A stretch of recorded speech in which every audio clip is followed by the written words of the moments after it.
Olá, minha gente, aqui é o professor Anderson do portal 6 Seguidores. Vamos falar um pouquinho sobre a crise de 1929. Essa crise de 1929, matéria do terceiro ano do ensino médio, é muito importante para a gente entender o que aconteceu no mundo entre a Primeira e a Segunda Guerra Mundial. E essa crise de 29, ela é o combustível ideal para os movimentos fascistas e nazistas que já se espalhavam pelo mundo. De alguma forma, gerou-se uma descrença muito grande no capitalismo liberal.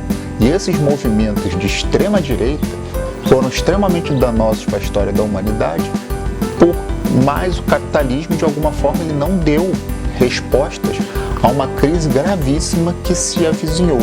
E com a crise de 29, você teve uma profunda crise do capitalismo liberal. Vamos entender a realidade do mundo antes de 1929. Nós tínhamos uma economia americana que crescia a passos largos. Ela foi muito importante para ajudar os seus aliados ingleses e franceses ao fim da Primeira Guerra Mundial, que possibilitou que eles ganhassem a guerra, porque a Alemanha estava muito bem, tinha toda a chance de ganhar a Primeira Guerra, e os americanos eles entram como fiel da balança, e os americanos eles se aproveitam, porque o teatro do conflito não foi no território americano, foi no território europeu. E a reconstrução desses países arrasados na guerra, de alguma forma, teve a ajuda da economia americana. A economia americana ganhou muito com a recuperação dos europeus. Vamos colocar a fotinha aí da manchete, uma das principais durante essa questão da crise de 29. Vamos tentar entender mais um pouco, com dados. Bom, boa parte dos ativos, os Estados Unidos foi um participante ativo da segunda Revolução Industrial, então boa parte da riqueza ficou nos Estados Unidos. No entanto, você começou a ter o fim da prosperidade econômica. Você teve o desemprego aumentando, a produção de aço caindo, que é um indicador importante para saber se a economia vai bem.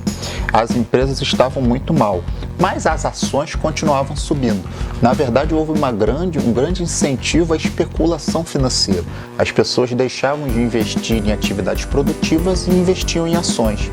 Chegou um ponto que a economia ela já não conseguia mais dar conta disso, porque a economia americana já não estava indo tão bem. Você teve uma superprodução de bens e de mercadorias que os europeus não necessariamente tinham capacidade de absorver, porque boa parte da população americana se viu literalmente sem emprego. Só para vocês terem uma ideia, 1/4 da população estava sem emprego, a construção civil caiu 95%, a produção de aço caiu 88%. As pessoas estavam com um alto número de ações. Quando perceberam que as ações a economia já não estava muito boa, muitas pessoas foram ao sistema financeiro para vender as ações, que já começaram a ficar em queda. A partir do momento que essas ações ficam em queda, as pessoas não têm condição de recuperar todo o dinheiro investido. E quando várias pessoas fazem esse movimento de vender as suas ações, a economia entra numa crise total sem precedente. O presidente americano na época era o Herbert Hoover. Ele era um liberal e ele não fez nada para debelar a crise. Inclusive, a crise de 29, de alguma forma, ela se agrava, porque hoje liberais entendem até hoje, que o mercado ele se autorregula. Ele naturalmente encontra soluções. Só que nós vimos na crise de 29 que quando o governo deixa os bancos, enfim, os atores financeiros trabalharem por si só, eles literalmente não fazem nada. Lembrando que os muito ricos continuaram muito ricos. Na verdade, a economia perdeu, mas muita gente ainda continuou na riqueza.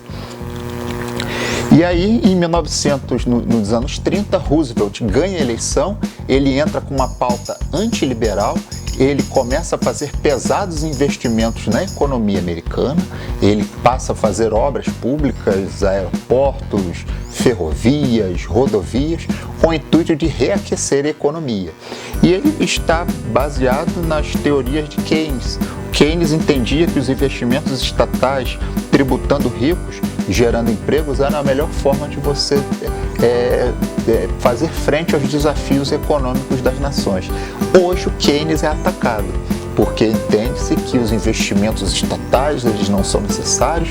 O importante é você deixar a iniciativa privada, né, de alguma forma, fazer com que a economia funcione. Estamos no meio da pandemia do coronavírus.